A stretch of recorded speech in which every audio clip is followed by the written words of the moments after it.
In this video, we are going to be hacking a vulnerable virtual machine that is titled Mr. Robot. This virtual machine is based off of the TV series that was also called Mr. Robot. The VM has 3 keys hidden in different locations. Our goal is to find all 3 of those keys. We will be using Kali Linux as our attack box. So let's go ahead and get started.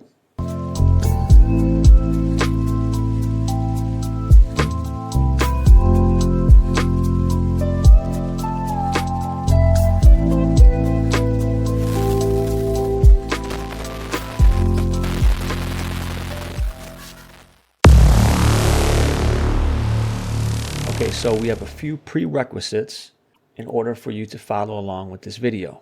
I am using Linux as my host operating system. I'm going to assume that you have VirtualBox already installed. I'm not covering that in this video. And you also would want to install VirtualBox Guest Editions, as that will help with the resizing of the screen. You're going to want to have an attack box. For your attack box, you can use Parrot OS or you can use Kali Linux. While I am not covering the install of the attack boxes, I will quickly point you in the direction of where you can find these boxes if you do not know. So I'm over here at the home page for Kali Linux at kali.org. If I click on download, they have pre-built virtual machines. This is probably the easiest way to get an attack box up and running inside of VirtualBox on your system. If I click on virtual machines, we are looking specifically for the image for VirtualBox and the 64-bit image. We also have Parrot Security, which is another option. If you're interested in downloading an attack box for Parrot OS, you can come over here to the home page at parrotsec.org, click on download, click on virtual, and you're going to want to choose the security edition that has all of the pen testing tools pre-installed. Once again, we're looking for the AMD 64-bit architecture unless you're using something like a Raspberry Pi. Under download, you click on VirtualBox. Now let's cover the installation of the vulnerable virtual machine. I'm over here at the home page for VulnHub at vulnhub.com. I'm going to come up here to the search box and I'm going to type in Mr. Robot.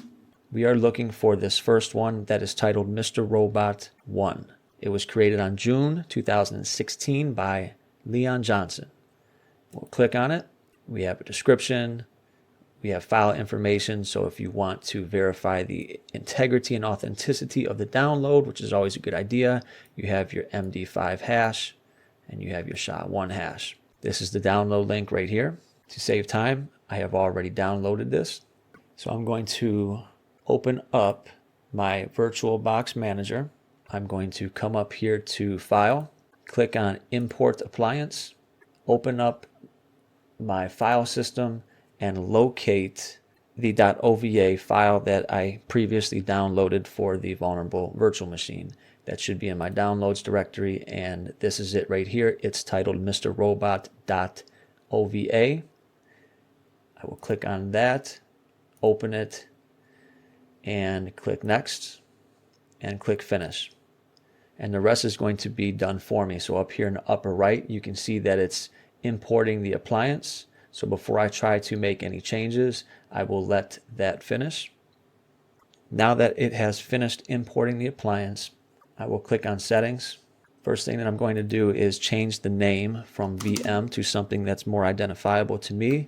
I will call it Mr. Robot. The only other thing that I'm interested in changing is inside of the Network tab. I want to make sure that this virtual machine, especially since it is vulnerable by design, is not able to connect to the internet. So I am going to change this to a host-only adapter. Then I will click on the drop-down for the Advanced tab, and I'm going to change the promiscuous mode from Deny to Allow VMs. I have something at the bottom here that says invalid settings detected, and it appears that the virtual machine is configured to use a graphics controller other than the recommended one. So I'm going to switch that. I will go up to display and change the graphics controller to the one that is suggested, and we can see that the pop-up here at the bottom disappears.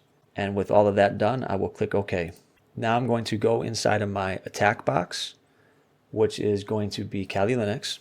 And currently I have a connection to the internet. So if I try to ping a DNS server, it is able to send out ping requests.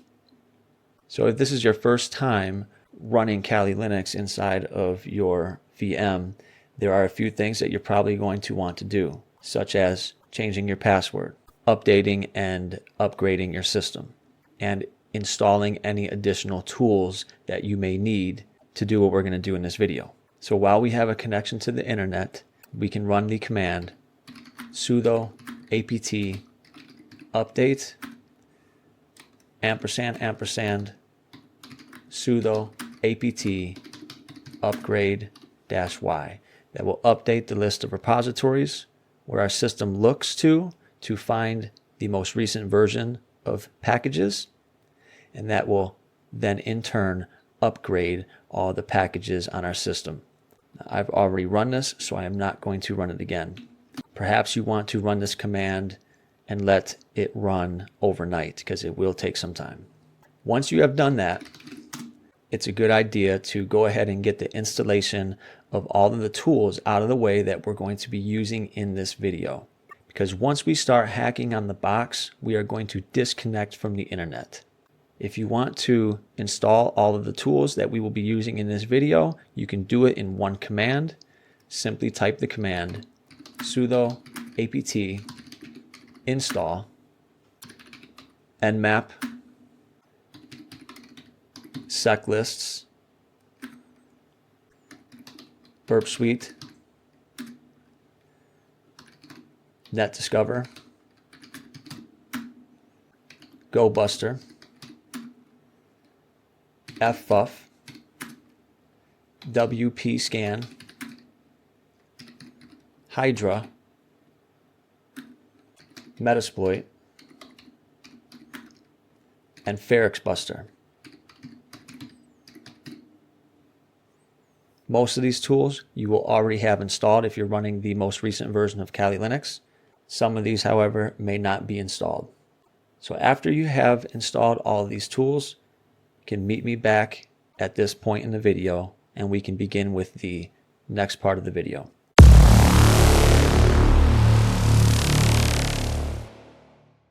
Okay, this next step is perhaps the most important step in this entire process, so pay attention.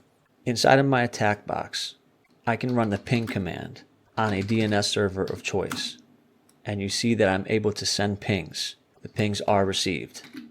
I have an internet connection. This was important so that I could update my repositories, upgrade my system, and install any tools that I'm going to need for this video. However, at this point, I now want to disconnect from the internet and change my networking settings so that I am able to see the vulnerable machine so that these two machines are on the same IP range and can communicate with one another, and neither box has a connection to the internet, specifically since we are running a machine that is vulnerable by design. So you want to make sure that there is no connection to the internet. So I'm going to open back up my VirtualBox VM Manager. I currently have my attack box running. First, I'm going to double check the settings inside of my vulnerable virtual machine. Go inside the settings, come down to the network tab, and I'm looking for this to be on the host only adapter. The virtual name that has been assigned to this network is VBoxNet0. This could be different for you. Also, under advanced, make sure that it is in promiscuous mode to allow all VMs. Now I'm going to go over to my attack box and do the same thing. Go up to settings, come down to the network tab, and I'm going to change it from NAT network. This NAT network is how I'm able to reach out to the internet. I'm going to change that to the same thing I have the vulnerable virtual machine on, and that is the host-only adapter. It has been assigned the same virtual network name of VBoxNet0, and under Advanced, once again, in promiscuous mode, I will change it from Deny to Allow VMs, and then I will click OK. Now I'm going to go back inside of my attack box, and if I try to ping that DNS server again, it says that the network is unreachable. If I run ifconfig, we get back an IP address. This is the IP address that has been assigned to this system, and if we have configured everything correctly, when we start up the vulnerable virtual machine, it should also be given an IP address on the same range as that of our attack box, allowing us to communicate with it from our attack box. And neither machines have a connection to the internet. If you want to better understand some of the modes that I am using inside of VirtualBox, I have included a link in the description that comes from the manual that you can find over at virtualbox.org, and it very thoroughly explains the various networking modes, some of which we are using in this video, such as the network address translation mode, or NAT, and the host-only networking mode. All right, so once again, I will open up my VirtualBox VM Manager, and I am now going to start up the vulnerable virtual machine.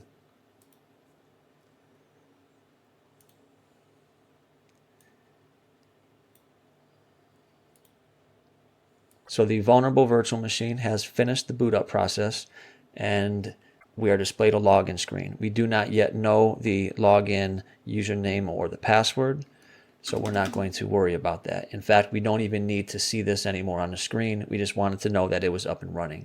So I'm going to minimize that. I'm going to maximize the screen of my attack box. And we are going to begin with the first steps in hacking this virtual machine.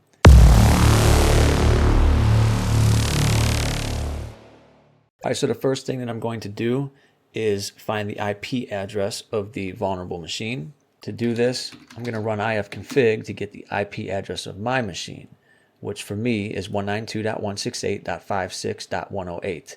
This will most likely be different for you. If I look at the net mask will let me know that the only part of this IP address that is changing is this last part where the 0 is. So that tells me that this last part of the IP address is the part of this that changes. So 108 has been assigned to this box. So I need to find the one that has been assigned to the vulnerable machine. And to do that, I'm going to use NetDiscover, and I'm going to provide it with the range that I am looking for IP addresses on. So I type in the command sudo netdiscover with a -r, and I supply it with the range. For me, my range is going to be 192.168.56.0/24, and I'll hit enter. Give it the password.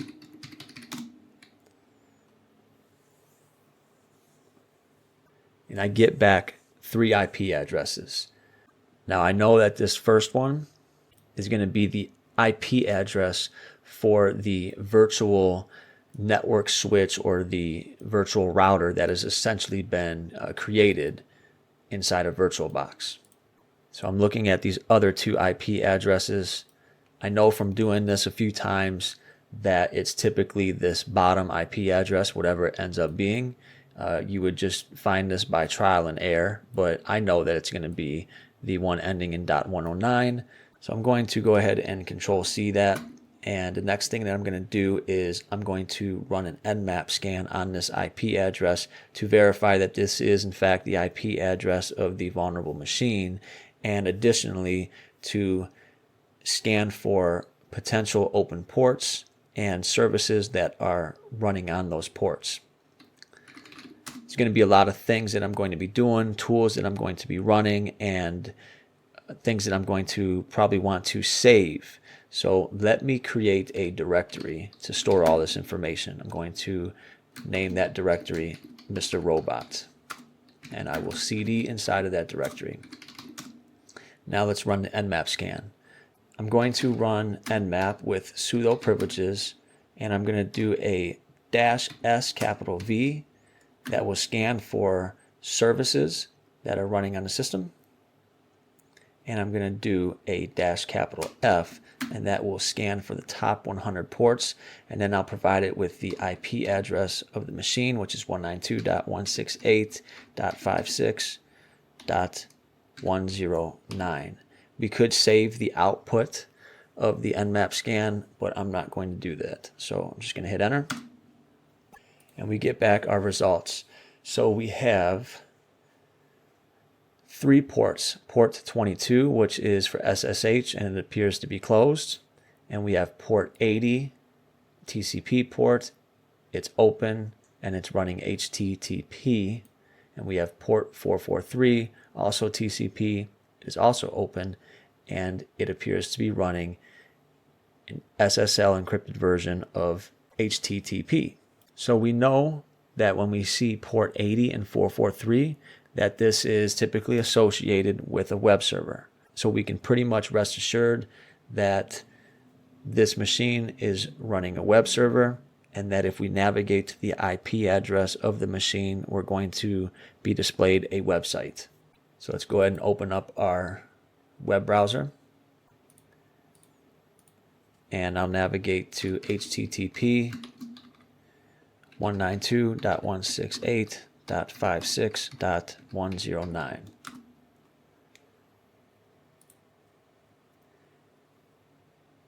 And we are greeted with what looks like a bootloader or a system booting up and a message.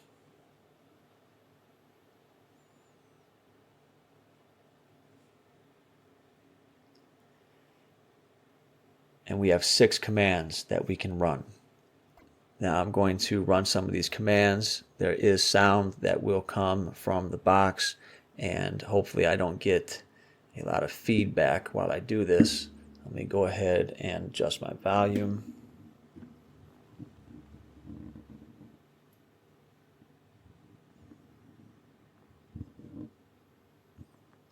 And I'm going to run the first command, which is prepare.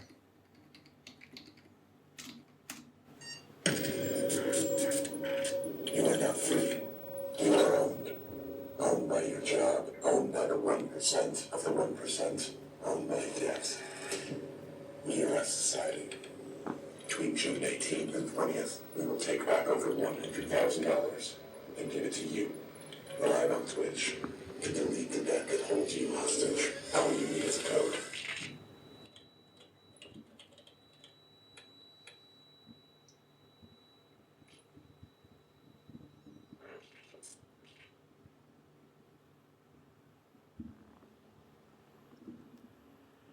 Okay, we're brought back to the menu. I can type in help, and it will list out the commands again. Now I'll type in the next one, which is F Society.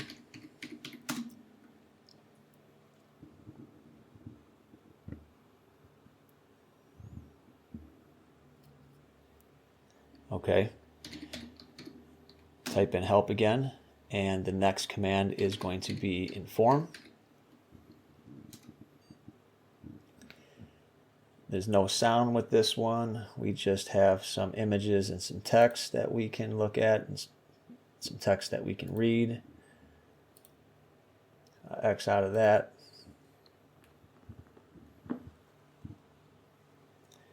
Type help again. The next command is question. Once again, we are greeted with images. X out of that. Type help again. The next one is wake up, and once again with this one there is sound, so let me try to adjust my settings so that I do not get feedback. I'll hit enter. What I'm about to tell you is top secret. A conspiracy bigger than all of us. There's a powerful group of people out there that are secretly running the world. I'm talking about the guys no one knows about, the guys that are invisible. The top 1% of the top 1%, the guys that play God without permission.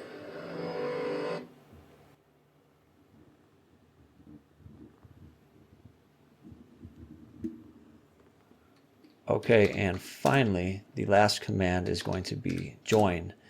And with this one, what we end up getting is an invitation to join F Society.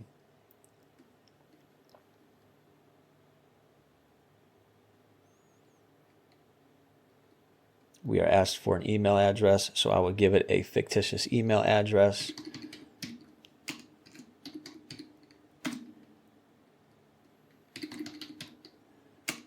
And I forgot to do a .com at the end. And it tells us that they will be in touch. Okay, so that's going to be it for that. While this is very cool, maybe the coolest part of this virtual machine, ultimately, nothing here is going to give us access to the system. It's pretty much fluff. It's all for show. But it's nonetheless very interesting. The final thing that I will show you is that if we go back to the original IP address of the server and I click on view page source, there is an Easter egg that is hidden inside of the source code, and that is right here where it says you are not alone. So we have completed the reconnaissance of the virtual machine. Now we're going to move on to the next step, which is going to be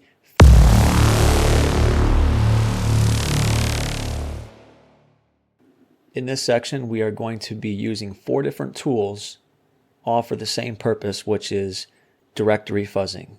The concept of directory fuzzing is very simple.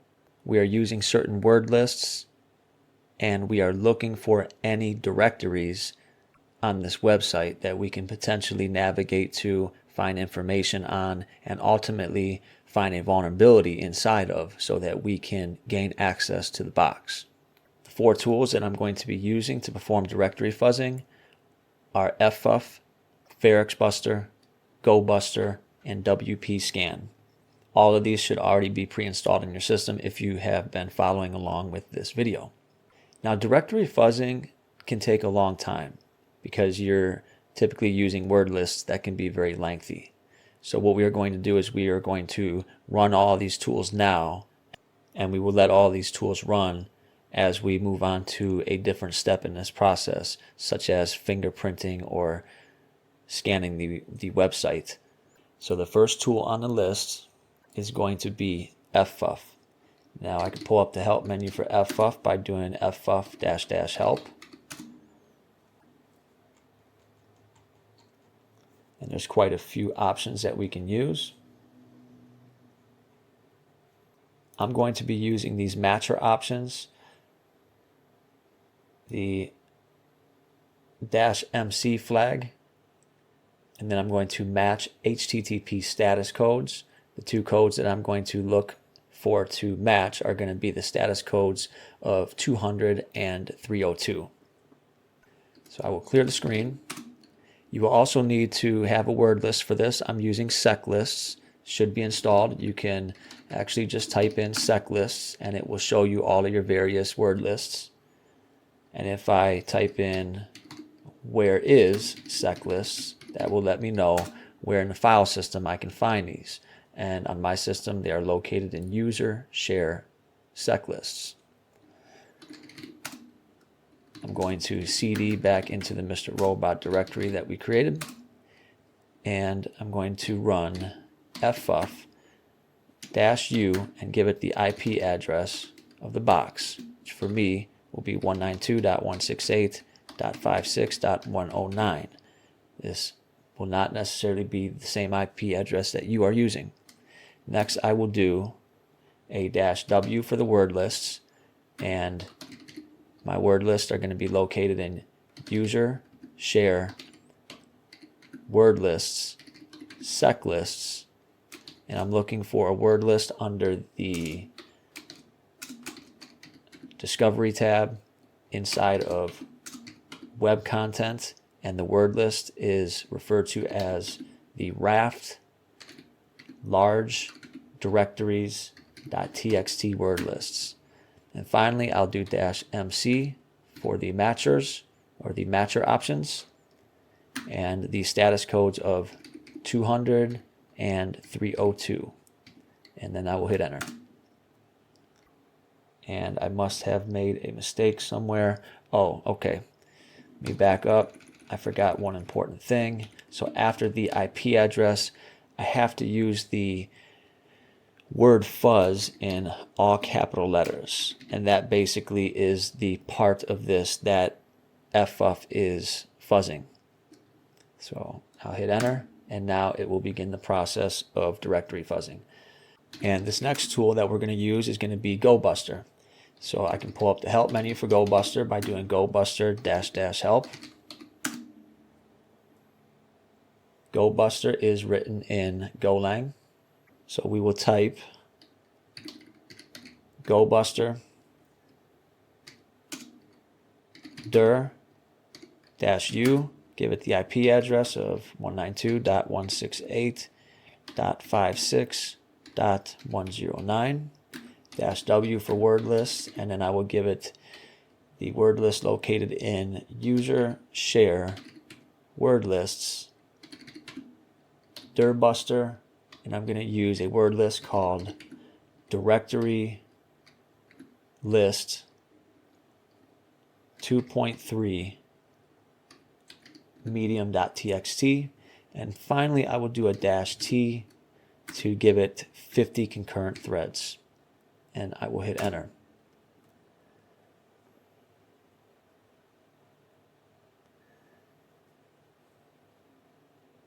I'm going to open up a new tab. And the next tool that we are going to use is going to be Prerequisites. So if I do Prerequisites -help, pulls up the help menu.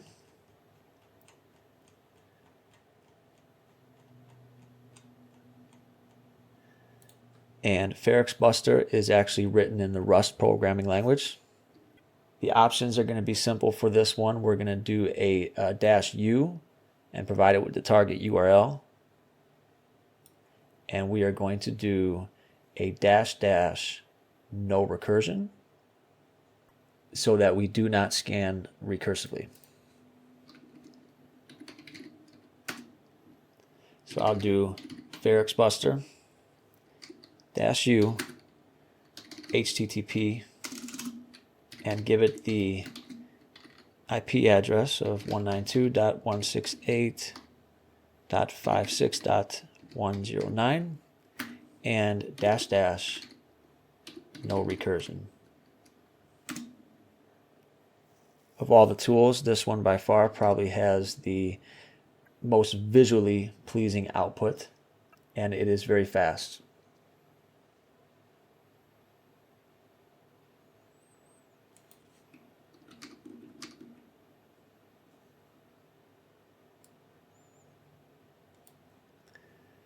Okay, we will open up another tab.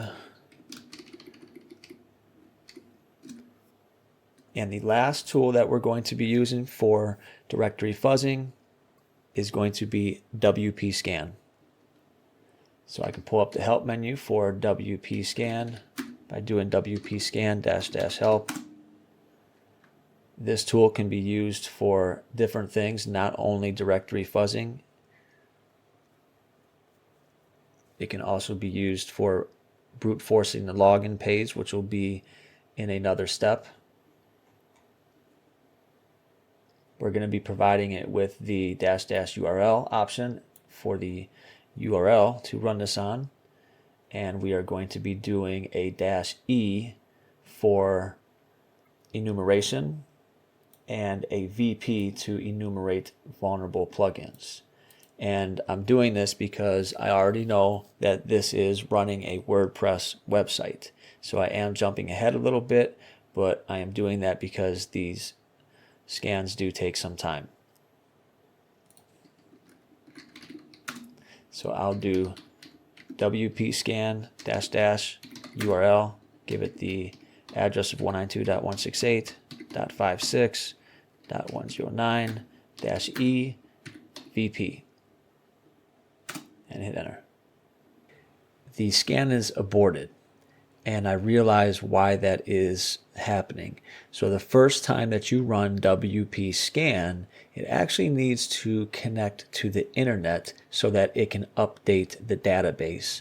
However, I am not connected to the internet because we previously disconnected from the internet and changed the virtual network to a host-only network. So it's very easy to get around that. What I'm going to do is come up to Devices, click on Network and Network Settings. I'll open up the network settings for this VM, and I'm going to change it from host-only adapter back to NAT network. And under Advanced, I will click Deny so that it does not allow other VMs access, and click OK. Now I'm going to run ifconfig to see if the settings have been updated, and they have not been updated yet. So if I try to ping a DNS server, I get network is unreachable. So I'm going to come back up to Devices, go to Network, and I'm going to disconnect the network adapter. And then I'm going to reconnect the network adapter. And now hopefully it reconnects to the correct network adapter. So let me do ifconfig again. And now we have a new IP address, and we should be able to reach the internet. So let me ping the DNS server. And we are sending ICMP requests. So we are good to go. So now what I'm going to do is I'm going to rerun my WP scan, and it is not going to be able to reach the target machine because we've changed the settings. But what it is going to do is it's going to update the database, and that is what I'm trying to do. So you can see that it is actually updating the database. The update is complete, and then the scan is aborted because the URL is down because we cannot reach the vulnerable machine. So now I'm going to go back up to Devices, click on Network and Network Settings, and I am going to change these settings back to host only. Click on Advanced. Under Promiscuous Mode, click on Allow VMs, click OK, and come back up to Devices, disconnect the network adapter, and then reconnect the network adapter. And now we should be disconnected from the internet, but once again be able to reach the target virtual machine. So if I do ifconfig, we now have our previous IP address back of the IP address ending in .108. So now I will rerun that WP scan. And there we go. So we do get back that it is running version 4.3.1 of WordPress. This version clearly is out of date. There is a reference here made to a 404 page, which will be something that we will be taking a look at momentarily. Found some interesting entries under headers. It found the robots.txt file. XML RPC seems to be enabled. So I currently have 3 different command line utilities all running in different tabs, each one performing directory fuzzing, and this takes quite a bit of time. So while we're waiting for that to complete, we're going to go on to another step that you might have actually performed before this step, and that is going to be basic fingerprinting of the web server. We're scanning the web server for potential vulnerabilities. And to do that, we are going to use a tool called Nikto. I'm going to open up the man page for Nikto. You see it's used to scan web servers for known vulnerabilities. As with most of these tools that we're using, there are many different options. We're going to keep it very simple. We're just going to use -host. So I'll do Q for quit, and we are going to do nicto with a -host, and I'm going to give it the IP address of 192.168.56.109, and we will hit enter. This will probably take a minute or two to run, but while we're waiting for it to run, we can start to take a look at the output. These are things that you potentially would want to look into on your own when doing this to machines like this one or other ones. You're going to be looking at the things that you get back on this that basically are letting you know potential vulnerabilities that might lie in the web server. So we have, for example, a vulnerability that says that it is missing the content type header. We also have one here that says the X content type options header is not set, which could allow the user agent to render the content of the site in a different fashion to the meme type. This also seems to be taking a long time to run, and I'm sure that's because I'm running so many tools at once. So let's go ahead and take a look at some of the other tools here. If we go back to FFuff, this is about 2/3 of the way through,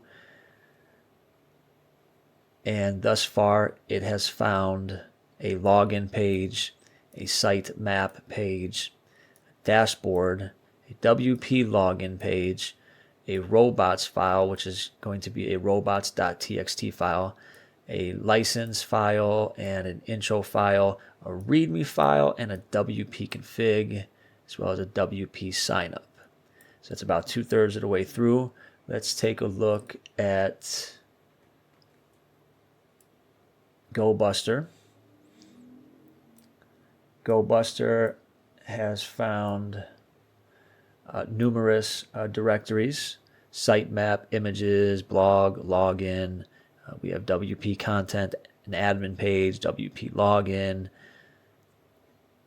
We also have the dashboard page, the robots.txt file, the README file. Let's take a look at Prerequisites.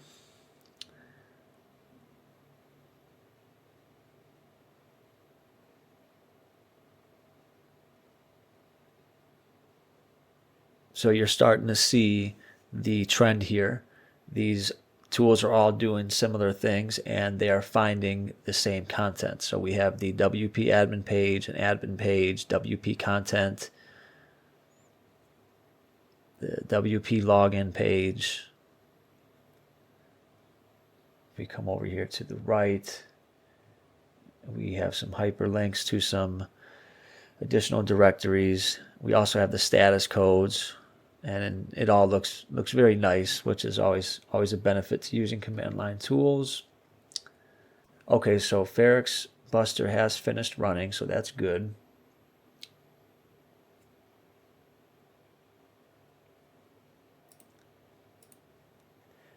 I am actually going to stop GoBuster.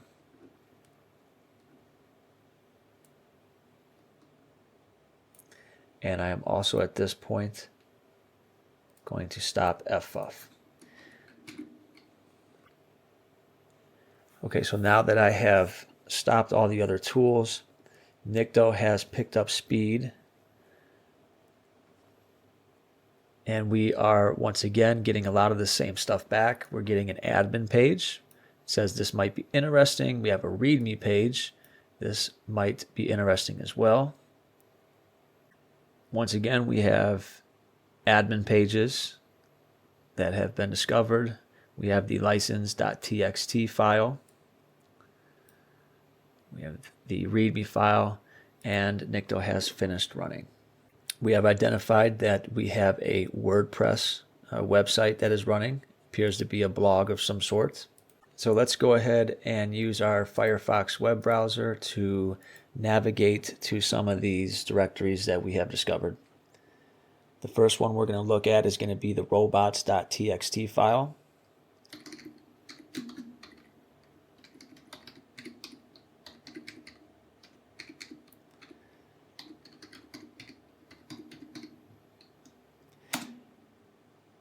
This is basically a text file that is used to prevent crawlers such as Google from indexing portions of the website. And we have two different things that shows up in the robots.txt file. We have what appears to be some sort of dictionary file list or maybe a password list. And then we have our first of the three keys. So we can do this a couple different ways. I can copy that and open up another tab and navigate back to the IP address and paste in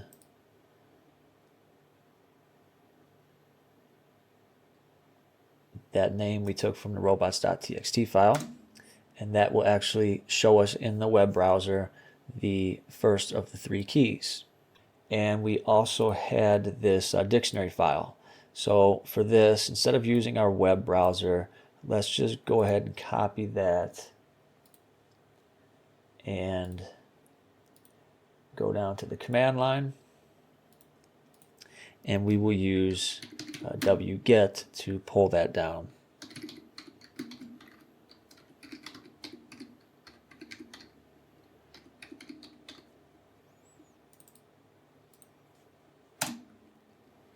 If I do ls, we now have our dictionary file, and I can do a word count on that, and we'll get back that this is a little over 858,000 lines. I'm going to assume that there is a word on each line, which would mean that there are a little over 858,000 passwords. If we open up this file, we do see that there is one word on each line, and this is a password file. So it's pretty large, almost 900,000 passwords. One thing that we're going to want to do is try to shorten this list any way we can. Easy way to do that is to sort the list and remove any duplicates. So what we'll do is we'll cat out the contents of this dictionary file and pipe that into the sort command with a -u, and then we will redirect the output to a new file, and we'll just call it new pass.txt. Hit enter. Now if I do a word count on that new password list, we will see that we have shortened it from almost 900,000 words to down to a little under 12,000 words. And we can cat out the contents of that, get a look at what some of these passwords look like. All right, so let's take a look at that README file. So that's going to be readme.html. And what we get here is a message that says, I like where your head is at. I'm going to assume that that's supposed to be your. However, I'm not going to help you. And let's go ahead and take a look at the page source to make sure we're not missing anything. And that's going to be it. Next thing that we're going to look at is going to be this dashboard page. So let's go ahead and type in dashboard. And that takes us to a login page for a WordPress site. I want to look at the source code for that, see if I can glean any information from it.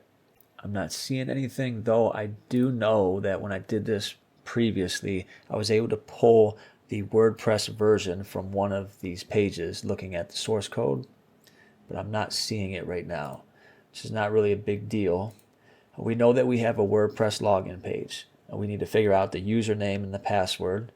The next file that we're going to take a look at is going to be the license.txt file.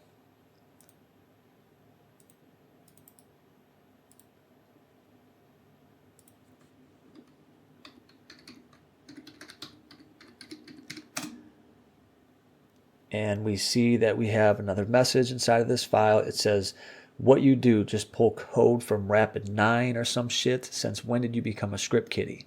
This is obviously a reference to a particular scene in the Mr. Robot series where Elliot gets on Darlene because she wrote some code for an exploit or for malware, and I guess ultimately it failed. So let's scroll down the page and we get another message. Do you want a password or something? Well, we definitely would like that. So let's keep looking, and at the bottom, look at what we have here. Let's go ahead and copy that. This looks like this could be base 64 encoded. So let's see if we can decode it. I'm going to do echo and paste that string into the terminal. And then we'll pipe that into base 64 with a -D to decode. And we get back a username and what looks like could be a password. I believe this is actually the ID in the series. This is from his ID card. So let's go ahead and see if this will get us into the WordPress website. I will copy this portion here. We'll go back to the WordPress login page. The username was Elliot, and I'll paste that password in. Let's go ahead and try to log in. And there we go. Gets us into the dashboard for the WordPress website.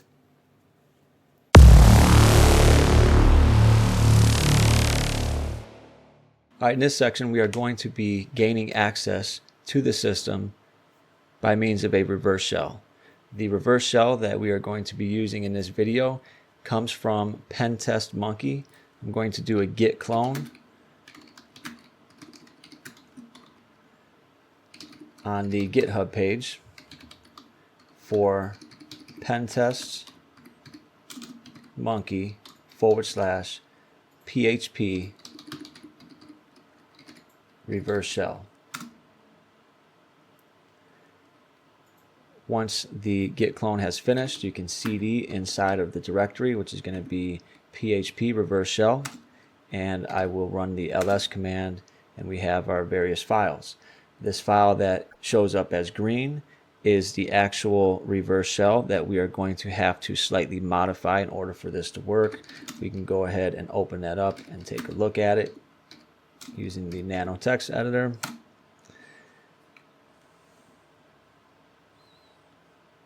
And the two main things that we will have to modify inside of this file will be the IP address and the port. Technically, you don't have to even modify the port. We could leave it as 1234, but we're definitely going to have to modify that IP address. All right, so we are inside of the dashboard for the WordPress website. Specifically, what we are going to be looking for falls under the Appearance tab, and we are going to click on the editor. The Appearance tab offers options to customize various aspects of the web server's appearance. Now, when we navigate to the editor subtab, we have templates for various response types. The one specifically that we're looking for to execute this reverse shell is going to be the 404 template. So if I click on that, I actually already have the code pasted inside of this from me running this previous to this video, just to make sure that it worked. First thing that we need to do is we need to get the IP address of our attack box. This IP address will surely be different for your machine, but on my machine, the IP address is 192.168.56.108. So I'm going to copy that and going to open up that PHP reverse shell. We're going to go down to the section where we have the IP address, and we are going to change the IP address to that of my machine. And I will leave the port number as 1234. Do a Control X, a Y, and hit return. Now I will cat out the contents of that PHP file. I'm going to copy it,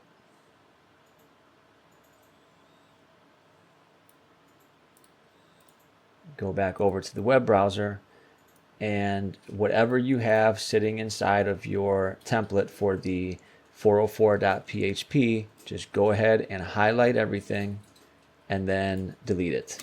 And then you're going to paste your reverse shell PHP script into this section. We'll double check to make sure that the IP address is that of my attack box, and it is.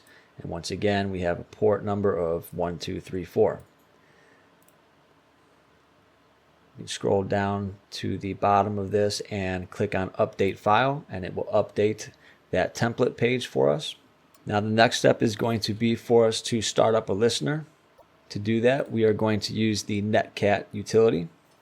So I will run the command sudo netcat, and I'm going to do a -vnlp and give it the port number that matches the port number that we chose to use inside of the PHP reverse shell, which is 1234. And I will hit enter. Give it the password. And we now have our attack box listening on that port, ready to receive the reverse shell connection from our vulnerable virtual machine. So what we have to do now is we have to trigger this, and to trigger it, we're simply going to navigate to the 404.php template inside of our web browser. So I'll open up another tab, type in the IP address, and then I'm going to do wp admin, and lastly I'm going to do 404.php. And when I hit enter, you should actually see over here on the left hand side, you should see that connection actually being made back to the attack box. And you can see that happening over here on the left hand side. And what we have over here inside of the web browser is basically a blank page. So we'll minimize that. So what we have here is we have a shell, and we have gained access to the system through that shell. So now that we are on the system, we can begin running basic commands. We can begin to enumerate the system. I can, for example, type in the command who am I, and it tells us that we are a daemon. I can type in the ID command. I can see if I have any type of sudo privileges by running the sudo-l command. We can get information back on the kernel. A common thing that we would do from this point is determine the users that are on the system, and we could do that by catting out the contents of the etc password file. And we see that here is the user that we are currently logged in as, that we currently have that shell in the system as, and that is as the daemon. And down here at the bottom, we see that we have a user identified as robot, and he has a home directory. So let's go ahead and cd into the home directory for the user robot. And if we do an ls, we see that we have two files. One is what appears to be the second of the three keys, and we have also what appears to be a password, perhaps in the MD5 hashing format. So let's go ahead and grab our second of the three keys. I will cat out the contents of that file. And we have a permission denied error. So it appears like we do not have sufficient permissions to access that file. Let's see if we can cat out the MD5 hash.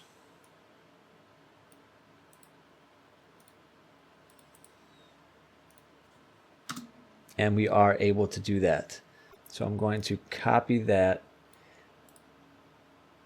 And since we know that we need that second key and we do not have sufficient permissions, clearly the next step in this process is going to be to try to do some type of lateral movement and get access to the user robot and have sufficient permissions. We have a password hash in front of us. So let's go ahead and try to crack that password. Now it basically gives it away for us that this is an MD5 hash, but if we did not know this, you could run a few tools to try to help you to identify this. But first, let me go ahead and save this to a file. I'm going to call this hash.txt. And I'm going to copy just the hash portion. And the tool I'm going to run is called hash identifier, and I will paste that hash into the command line and hit enter. And if we scroll back up to the top, it basically tells us that the most likely hash is going to be an MD5 hash. And as I said, we basically already know that, but that's one way as to how you would go about figuring that out if you did not know that already. So we have an MD5 hash, so we need to crack that. And there are a couple different ways that we can do that. The easiest way is going to be to go out to a website such as CrackStation. But before we attempt that, we're going to use a password cracking utility. The one that we're going to use is going to be John the Ripper. So I can open up the man page for John. And this is a tool used to find weak passwords. There are quite a few different options that we can use, but we're going to keep it pretty simple for this. We already have a file that we created called hash.txt, and the format is going to be as follows. We have the user on the left, and we have the hash on the right, and in between the two, we have a delimiter that is a colon. All right, so I'm going to run the command john -- word list, and I have to provide it with the location of the word list inside of my file system. The word list that I'm going to use is going to be the rocku.txt password list. It's approximately 14 million passwords in size, and that is going to be located in user share word lists, and it is going to be called rocku.txt. Next, I'm going to do -- format and give it the format of the hash, which is going to be raw-md5.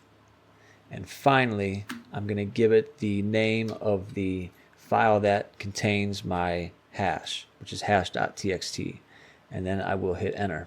And it did not take very long at all. We have our password. It appears down here in orange, and the password is ABCDEFGHIJKLMNOPQRSTUVWXYZ. Yes, that is the alphabet, A to Z. If for some reason you do not actually get the password displaying to you on the screen, there is another way that you can find the password, and you are going to have a hidden directory that is going to be created inside of your home directory, and that hidden directory is going to be called .john. So if I cd back into my home directory, there's going to be a hidden directory called .john, and inside of that hidden directory you have a file called john.pot. So if I cat out the contents of that file, that is where the actual password will be found for this if you do not see it displayed for you to the screen. You can see that it is located here on the back end. Another way that you could have done this would be to copy that hash and go over to a website like CrackStation and simply paste that hash into the box. Click on I'm not a robot. We're going to have to go through a CAPTCHA potentially. In this example, I do not have to. And then hit crack hashes. And we have our result down here on the right hand side. There's our password. So now we should be able to switch to the robot user, but first, before we do that, we are going to have to spawn a TTY shell because we don't have the functionality to even switch to the robot user. As it stands right now, we are logged into this system as the user daemon, and if you go back up inside of the etc password file, you see that the user daemon doesn't even have a shell. That's why it says no login back here on the back end of that. So we don't have the right functionality to even do certain things like switch to the user robot. So what we're going to do to get around that is we are going to run a little bit of Python to spawn a TTY shell. And to do that, you type in the command python-c, and inside of brackets, a single quotation mark followed by import pty semicolon pty dot spawn, and inside of double quotation marks, /bin /sh. And we will close all that out with another single quotation mark and hit enter. Now you don't see anything actually happen, but if I type in the command ls, it actually displays things a little differently from left to right as opposed from top to bottom like it would have initially. So let's go ahead and switch to the robot user and paste in that password.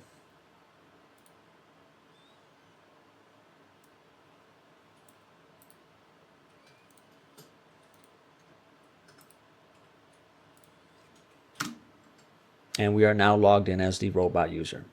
So if we go back into the home directory, we should be able to cat out the contents of that second key. So let's see if we can.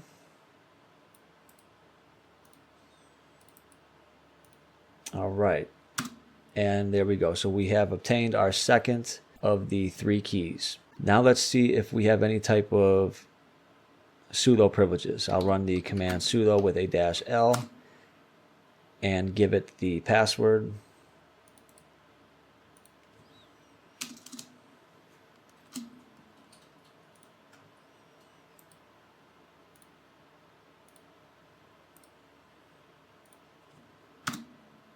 And we do not have the ability to run commands as the root user on this system.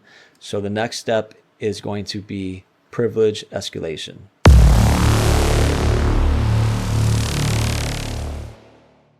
Okay, so we are now on the last section in this video, and that is going to be on privilege escalation. I'm going to show you the GitHub page for a very well-known privilege escalation suite of scripts that is used for automating the process of privilege escalation, and that is over at the GitHub page for peas-ng. And peas is a privilege escalation awesome scripts suite, and it does include colorization, which makes it much easier to read the output and see what exactly is going on. The script that we are going to be using is called linpeas.sh, and you can see that there are a couple different ways that you can get this script. The way that we are going to do it is going to be by using wget. So the first thing that we have to do is we have to get the script over to our attack box. Okay, so to get the script onto the attack box, I'm going to use wget, and I'm going to grab the linpeas.sh bash script from the following URL. It's going to be at https://carlos polyp /peas-ng/releases/latest/download and /linpeas.sh.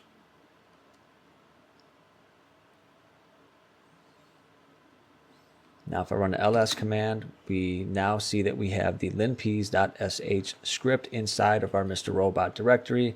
I can open it up, take a look at it. This is what it looks like.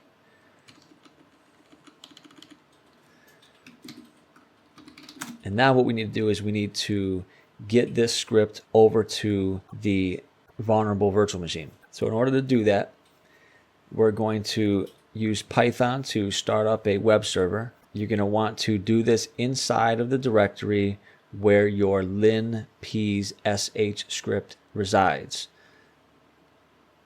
And you're going to run the command python3-m http.server and hit enter.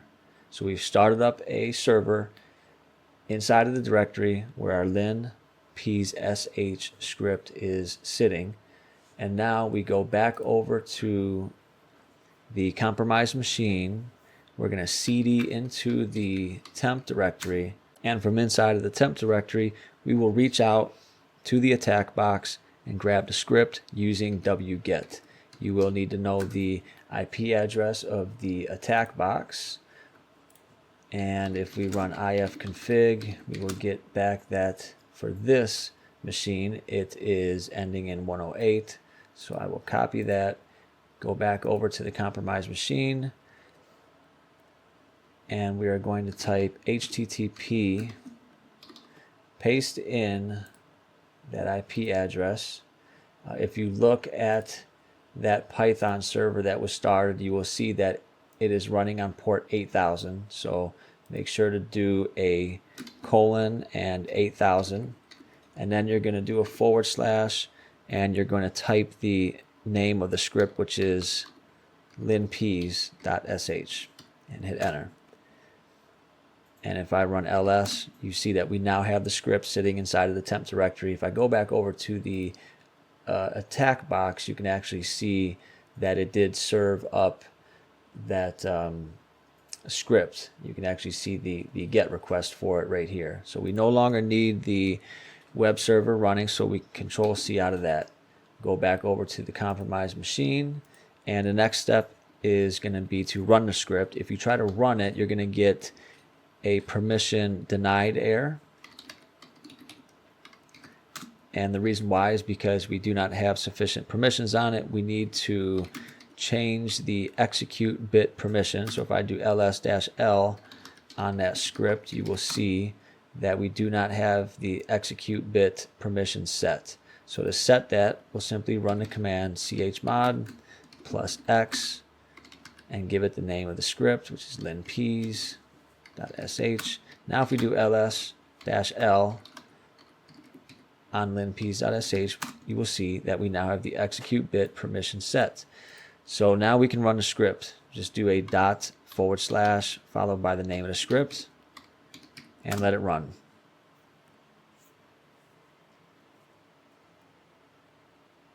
Now what this is going to do is this is going to basically go through the entire system.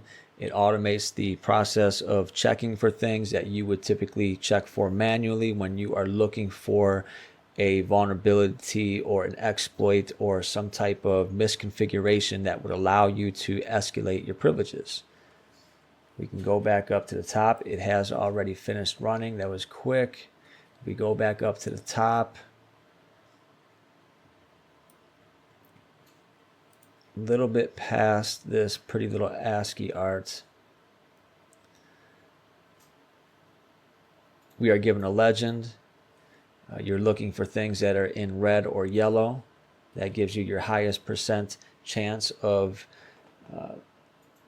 escalating your privileges by way of some type of vulnerability or misconfiguration. Everything's broken down into sections.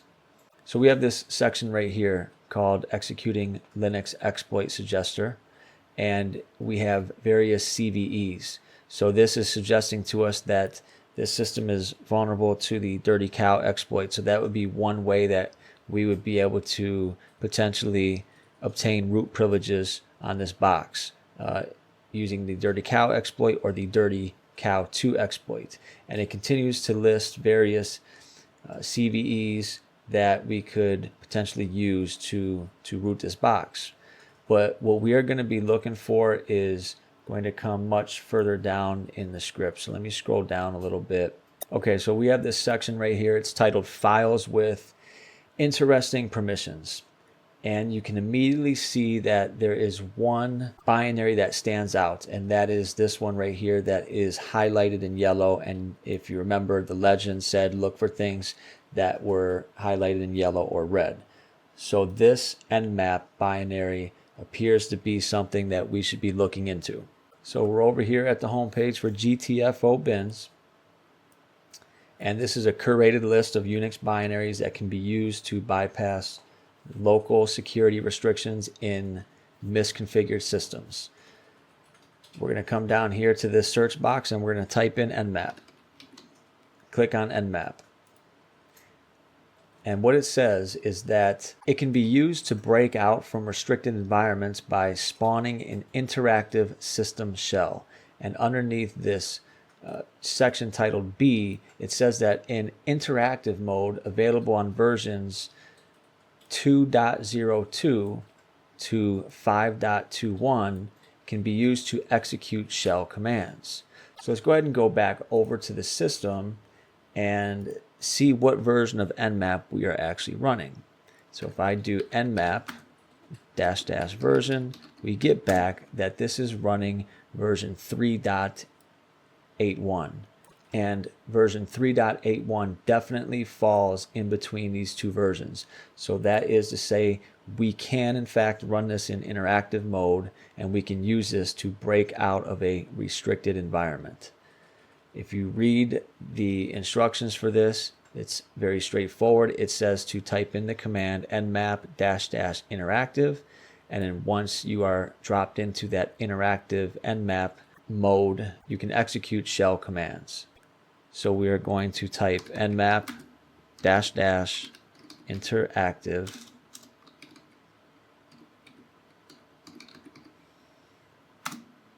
and it drops us into interactive mode. Now if we do an exclamation point sh, we are dropped into a root shell.